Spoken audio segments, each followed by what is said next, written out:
छौरा डीजे वाला सोना recording studio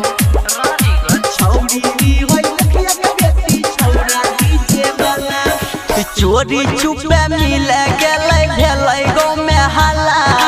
छुपे चोरी मिल गेलै भेलै गाँव में हल्ला छौरी रहै मुखिया के बेटी छौरा डीजे वाला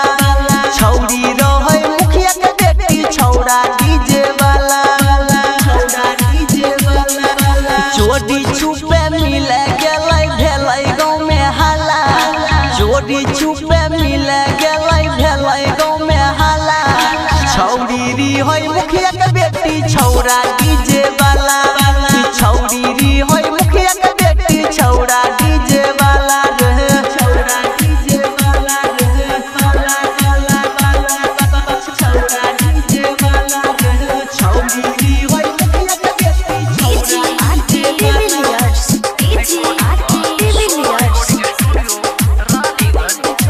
छौरा डीजे वाला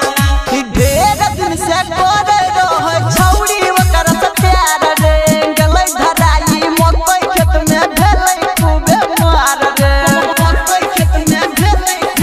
खूबे मार रे अहे रे ढेर दिन से करे रहै छौरी ओकर से प्यार रे गेलै धराई मकई खेत में भेलै खूबे मार रे कोना कहियो भाई ओकरा भोकई रहै भाला कोना कहियो भाई ओकरा भोकई रहै भाला छौरी रहै मुखिया के बेटी छौरा डीजे वाला छौरी रहै मुखिया के बेटी छौरा डीजे वाला रे छौरा डीजे वाला छौरा डीजे वाला छौरी रहै मुखिया के बेटी छौरा डीजे वाला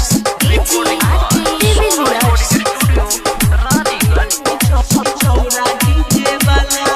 साटा पर आयल रहै छौरा ओकरा टोल में मारि के देलकै देह फुलाई बांध देलकै पोल में मारि के देलकै देह फुलाई बांध देलकै पोल में साटा पर आयल रहै छौरा ओकरा टोल में मारि के देलकै देह फुलाई बांध देलकै पोल में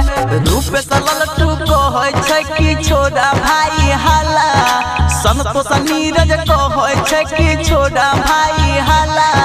छौरी रहै मुखिया के बेटी छौरा डीजे वाला छौरी रहै मुखिया के बेटी छौरा डीजे वाला रे recording by Sona recording studio Raniganj.